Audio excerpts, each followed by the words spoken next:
morning, everybody. Welcome on in. Got ourselves a great little show for y'all today. This will actually be the first of 2 streams today. We are going to do another Pokemon stream after this stream, this little consultation. But first, I wanted to do this as a separate stream just because of, I think these are better separate. So, for any of y'all who want another consultation, ask me anything.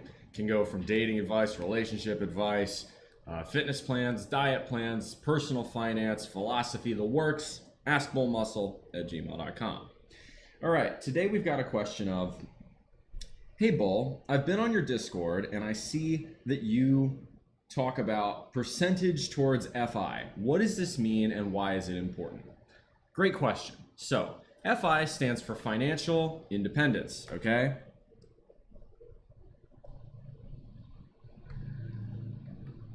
Financial independence,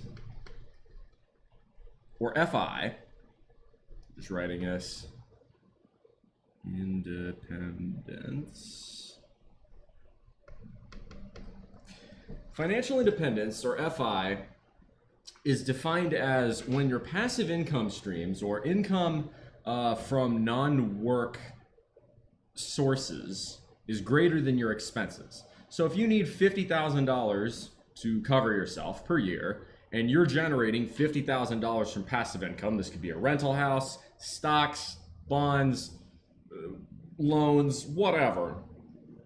At that point, you are financially independent. Percentage is going to be defined as what amount of money have you invested that gets you to this point. So, let's break this down.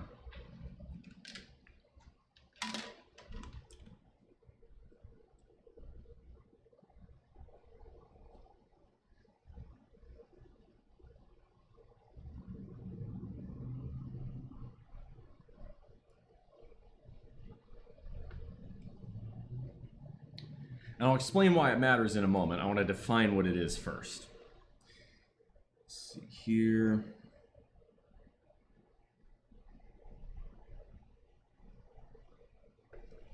So it is your passive income or non-work income divided by your annual spending expressed as a percentage. So you multiply it by 100. All right? So let's talk about annual spending first, because that's much more important than how much money you make. It's a lot easier to cut your spending unless you're very poor or very rich, than it is to expand your income. Having my protein this morning in shake form as opposed to in protein form. I've got Mr. Supranational in 2 weeks and I still need to cut some weight, so we are having to go real low calorie mode for 2 weeks. It's gonna suck, but it is what it is. So your annual spending should be a fairly obvious thing to calculate, right? It's going to be how much you spend in a given year. Now there are ways to offset bits of your annual spending. For instance, let's say you have a mortgage, but it's on a multi-bedroom house, even just a 2 or a 3 bedroom house, and you're able to rent out one of those rooms to offset some of the mortgage costs. You could put that in passive income, but what you're really doing is effectively cutting your spending. So I would say some items like that effectively cut your spending are better off put in the annual spending category as a way to subtract than added to passive income. Just my opinion, you can do it the other way as well. All right, so your annual spending should be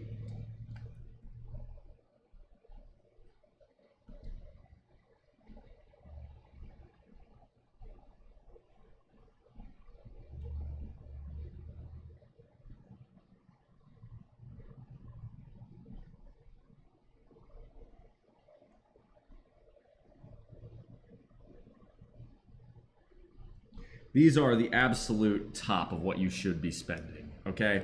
The only reason these numbers ought to go up beyond these numbers that I'm giving you are if you live in an extremely high cost of living area and are getting compensated accordingly. If you're making a $40,000 job living in San Francisco, you should move. There are plenty of $40,000 jobs elsewhere that won't cost you an arm and a leg to live in. I would say for spending, if you are single, You should be spending no more than $25,000 a year. If you're a couple, no more than $35,000 a year. Now, why doesn't this double? With a couple, you get economies of scale. A couple can still rent out a 1-bedroom or even a studio apartment and be just fine because they can sleep together, right? You get economies of scale. So your expenses should not double from going from a single to a couple. If they have, talk to your partner about a little bit of cleaning up one's finances in the relationship. Speaking of, that is why I was streaming late today. One of my friends, as I was walking out from the gym, having achieved a PR, by the way, 900 pounds on the leg press for 11 reps. Pretty happy about that. I think I've got half a ton in me for at least a few reps. But one of my friends asked me, he's like, hey, I need your advice on this with the girl. And the girl is spending a bit too much money and going out and partying and going to bars with money she hasn't saved. That's a problem. That's a real and serious problem. So that's something that in their couple, they will need to have a long and serious talk about. And I'm very much impressed with the fact that the guy is able to have that long and serious conversation. Anywho, for a family, I'll offer $50,000. Now, okay, you can bump this number up if you're getting into the 5, 6, 7+ member household. But beyond that, right, most people generally don't have a family more than 2 kids anymore these days. Again, there are going to be some higher costs of living areas, but if you want to raise a family, maybe living in San Francisco or Honolulu is not the best idea. Maybe you want to live in a lower cost of living area that's better for raising kids. Now, you can live in Honolulu just fine on $50,000 a year as a family, but you're going to have to send your kids to public school, and a lot of people don't like doing that here, for better or for worse. I think Hawaii public schools are unfairly maligned. A lot of people really say it's private school or you don't get a good education here. I think that's bullshit in general. Growing up as a military kid, we went to all sorts of different schools.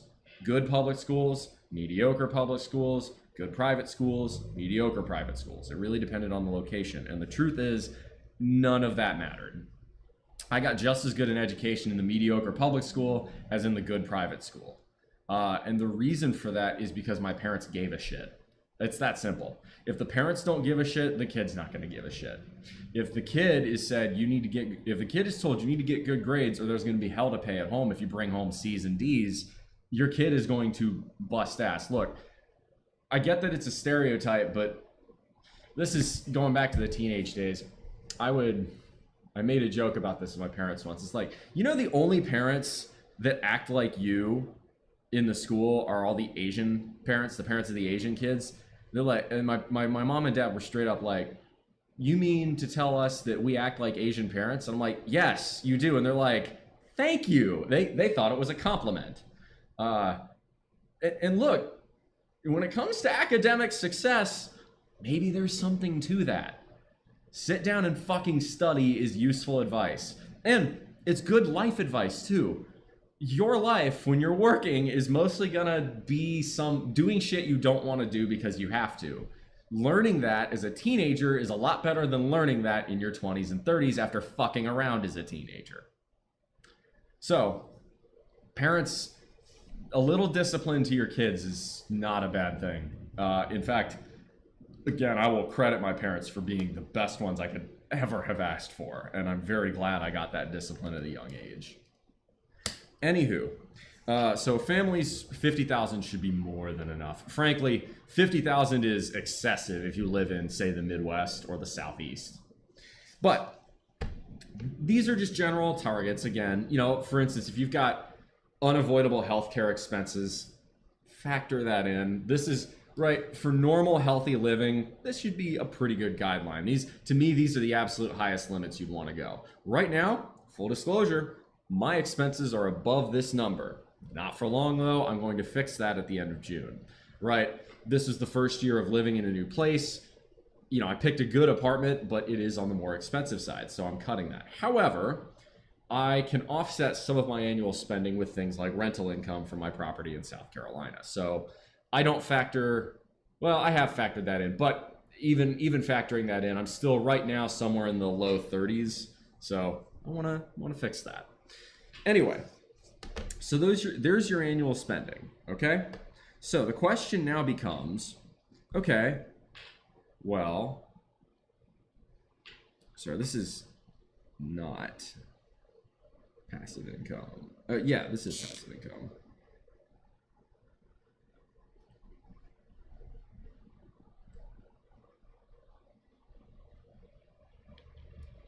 So, let's see here. Where's my eraser? There it is.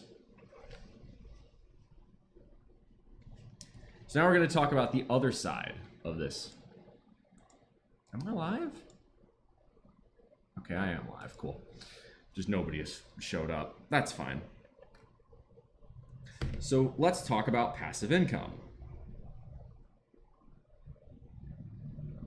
Now you can decide again if you want to include business loans on the annual spend, or if you want to include some passive income sources like, again, having a tenant, cutting your mortgage. You can make that a cut in annual spending. You can make that an addition in passive income. It's really your choice. But passive income is how much money you get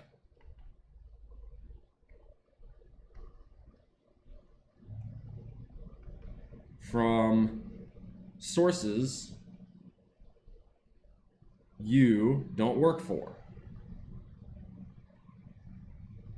For most people, this is going to mean stocks and investments, okay? Now, how do you calculate how much you can take out every year from your stocks while still allowing your stash, your net worth, to remain constant? This comes down to something called the safe withdrawal rate, okay?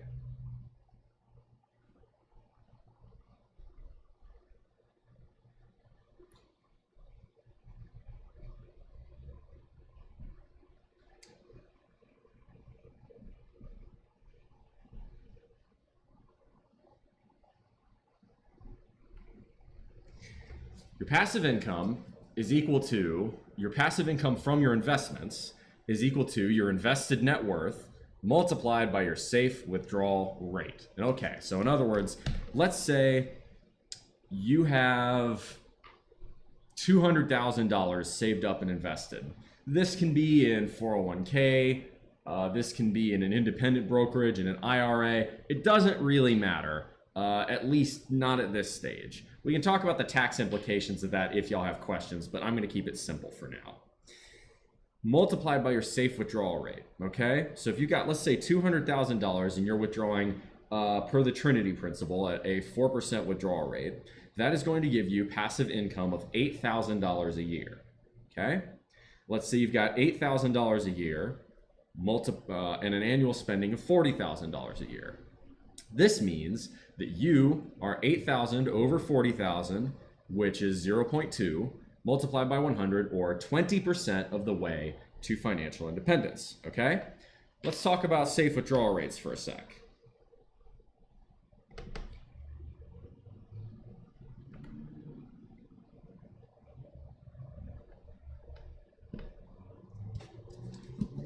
I recommend a safe withdrawal rate of 3% to 5%. 5% is what I would recommend if, once you're financially independent, you intend to still make a little bit of income on the side, doing whatever you like. With a 5% safe withdrawal rate, there is a roughly 80 to 85% chance that your money is going to last for the next 30 odd years. For most people, right, to get to that point where you're nearing the financial independence point, if you're disciplined, you can do it in your late 20s. Most people will be in your 30s or even 40s. By that point, well, you'll be in your 60s and 70s, and you'll have some form of Social Security or pensions anyway. So worst case scenario, you run out of money in your 50s and 60s. But 5%, the idea is that maybe you can offset some of that spending with a little bit of passive, side hustles, things of that nature. Because you'll find that once you're financially independent, this is what I've been told. I'm not there yet. I was going to get there because of the DRP, but that fizzled. The nature of financial independence is that you'll appreciate being quote unquote retired and fucking around, just having fun for doing whatever you want for like 6 months maybe. But eventually at some point you're going to say, okay, I've still got decades of my prime left. What do I want to do? And then you're going to find out that you're going to do something that's fun, but it might end up making you money. Whether or not, let's say you want to be an artist or a painter. If you've ever read The Fountainhead by Ayn Rand, and I'm not an Ayn Rand fanboy, but in The Fountainhead, Peter Keating, and this is an 80-year-old book, or 90-year-old book, so it's an 80-year-old book, so spoiler alert, I'm going to talk about it. But Peter Keating really enjoyed art, but he went into architecture because society and his family pressured him into doing it. They wanted him to be successful, even though he actually didn't have much talent. His only talent was conforming, basically. Whereas Howard Roark truly was architecture was his life's passion. Once you get to the financial independence point of a 5% safe withdrawal rate, you can pursue your passion. At one point, Peter Keating has an internal crisis, and he starts painting in his spare time. He's extraordinarily successful, far more successful than Howard because he conformed, but he's not happy. And something's bothering him about how Howard could always make better stuff. So he tries to start working on art, and Howard tells him, if you had started this when you were younger, you would have probably been a fantastic artist, but it's too late now. I would criticize to my life's end Ayn Rand's perspective there. I think that's incorrect. I think once you get to that point of being able to financially sustain yourself, well, then you can throw your life's work into your art. There are artists who did not get famous until their 50s, 60s, and 70s. There's no reason you can't be the same. So, but eventually, let's say you become an artist, you start making paintings. You're not going to get much for them, but, $50 here, $100 there. It does add up, and that does decrease your spending, which allows you to have a lower safe withdrawal rate, in effect.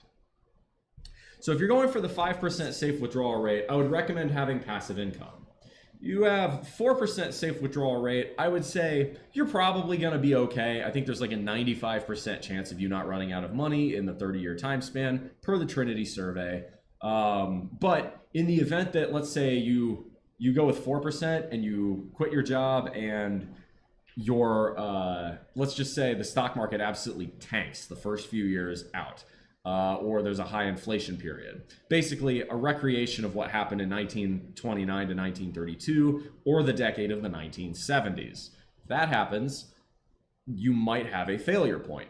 If that occurs, you got two options. You can either cut your spending, or take on a small side job to just buffer your safe withdrawal rate. In other words, effectively lower it, in the same way that Mr. 5% would. But I would just say it's less necessary for you as a 4% to do that.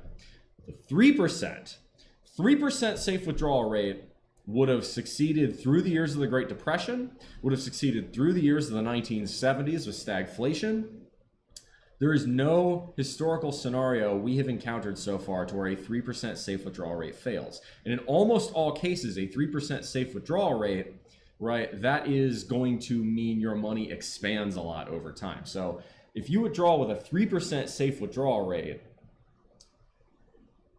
and you just don't touch the money beyond that, it's more than likely you're going to be a multimillionaire by the time you're in your 60s or 70s. That is kind of the route I'm going to go now. Since my DRP got rejected, I might as well stack money at a job I'm pretty happy in for the next few years. We'll see. I'm thinking 2027 will be the next time I reevaluate. Between the Chinese Communist Party turning 100 and potentially doing something really fucking stupid, and my TSP, the government equivalent to the 401k, fully vesting by that point, seems like a good year to reevaluate. If I do, if I work until then, I will probably be somewhere around millionaire status. So a 3% safe withdrawal rate would give me $30,000 a year of passive income, which is an extremely high amount of money to fuck around with. I'm not going to need that much, especially because I've already got several passive income streams or ways to cut my spending. So realistically, $30,000 a year is way more than I'm going to need. Right now, I've got loads of other much more higher yielding passive income and spending cuts that allow me to, in effect, be financially independent with a much higher safe withdrawal rate, in effect, if you wanted to put it that way. So let's do one example, okay? So let's say we got our friend Bob, okay? Bob wants to have a family, raise kids, and be financially independent by the time he's 40 years old. Bob is currently 25. He's just paid off his student loans, and he's got a little bit of money in his 401k. All right?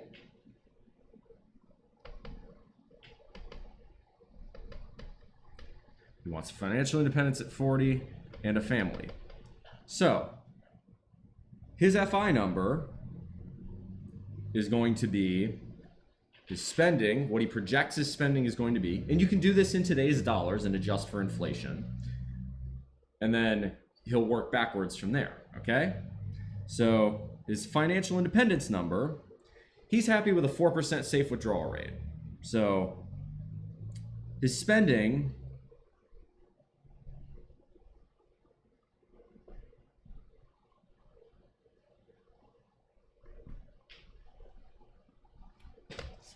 is going to be, as a family, he's going to use that 50,000 number. So he wants 50 grand to spend, and then a safe withdrawal rate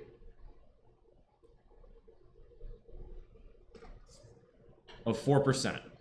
He'd be willing to do some side work, you know, as a hobby when the kids are at school or something like that. But he mostly wants to be left alone and really wants to spend most of his time, you know, with the kids. And he recognizes that, you know, if he's retiring at 40, you know, he's probably looking more around the 5 to 6 year old range. You know, if he wants to have kids at 35, either he's got to marry younger, which is totally okay, or he's got to be okay with the first few years, maybe requiring daycare or something else. So safe withdrawal rate of 4% at 50,000. So that means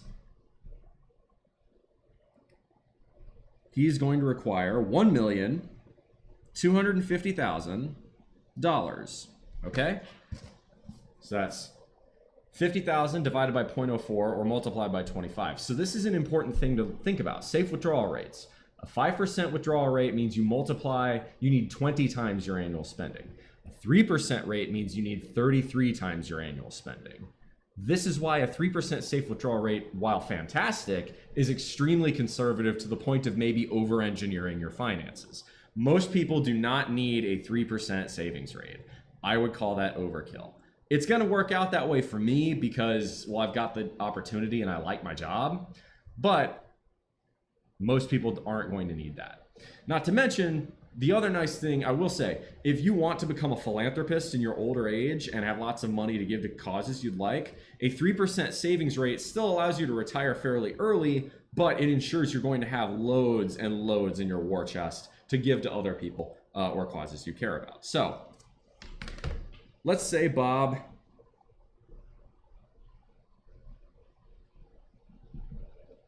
has financial independence requirement. He's got a financial independence number of 1,250,000. Let's say his current net worth, he paid off his student loans, and he's already got a pretty good degree. So let's just say his current net worth is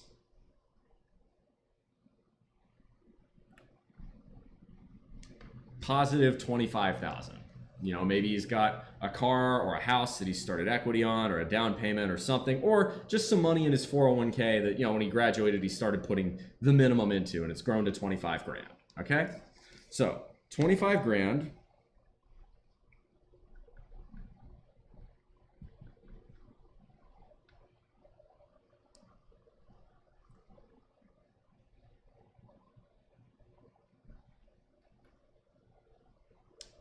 passive income is going to be 25,000 multiplied by 0.04 equals, it's going to be $1,000. So right now, he's not getting a ton of passive income. 4% of 25 grand, it's only $1,000 a year. But it's a start, and the dude's got 15 years to get to where he wants to be. Plus, presumably at some point, he's going to marry someone that also should be looking, right, to bring their net worth into the couple. As a family unit, right, unless you want the mom to be stay at home and start that way, which seems unlikely, as a family unit, hey, you're gonna be doing all right. You're gonna have two incomes that should allow you to build up that net worth a lot faster. So we've got income of $1,000 a year, expenses of $50,000 a year, which means at age 25, he's only at 2%. But let's just say, right, by age 30, he's worked a little bit more. He's at a net worth of $250,000. Now he's found a girl. The girl's looking to be his fiance. They haven't tied the knot yet, but she's also bringing $100,000 to the couple. So that's going to be $350,000. Multiply by 0.04, you've got that'd be $15,000 in net worth. I think I'm doing that right. Which would give you, no, hold up, $17,500. I'm sorry, which would give you financial independence number of 35%. No, I think I did that wrong. Hang on. Doing math is hard this morning. All the blood's flowing to my legs right now. I'm fucking exhausted. 0.04. Okay, I'm sorry. 350 grand times 4% withdrawal rate is 14,000 a year. Divide that by 50,000. So at age 30, he's at 28%. But think about compound interest. So this next 10 years, he's still got to get 72% of it. But those numbers, those invested numbers, are only going to compound. Right? Compound interest alone, if you didn't touch it, and that 350 stays in there, and you get historical average returns in the S&P of roughly 7% post-inflation, that is going to mean the money eventually about doubles by the time he's 40. So what that means is, even if by age 40 he doesn't touch it at all, that's going to put him at 56%. So if he waits and just, again, does absolutely nothing, he'll still have that 50,000 in passive income. He'll probably just need to wait till age 48 or 49 or so to retire. Still way above the average. But if he keeps saving and investing very diligently, there's no way he doesn't get to that 1.25 mil mark. So there you go. That's a very simple example. But what this shows you is that reductions in spending are huge here, because if he cut his expenses down to 40K a year, that would mean his financial independence number drops to 1 mil, which means in that hypothetical scenario, he would then be at 35% and then 70%. Even just by not saving anything after age 30. So you can see the value of passive income streams, but you can also see the value in spending cuts. The difference is that spending cuts are much easier to achieve than passive income. So that's more or less all I've got for y'all now. I'm gonna go and play Pokemon. I'm going to take a quick break to reset the stream and start another broadcast. We're gonna do that, and then that's gonna be that'll be it for me today. We'll probably have a small Pokemon stream tomorrow. Probably won't be very long. It's just something I gotta do down in the town for HBL. Anyway, that is it for this one. Hope y'all enjoyed it. Thank you very much for watching, and as always, make good decisions. Those good decisions form your actions. Those actions form your habits. Those habits form your values. Those values form an ethos. That can be the guide star through the rough waters of life. Much love. Come in for the hug.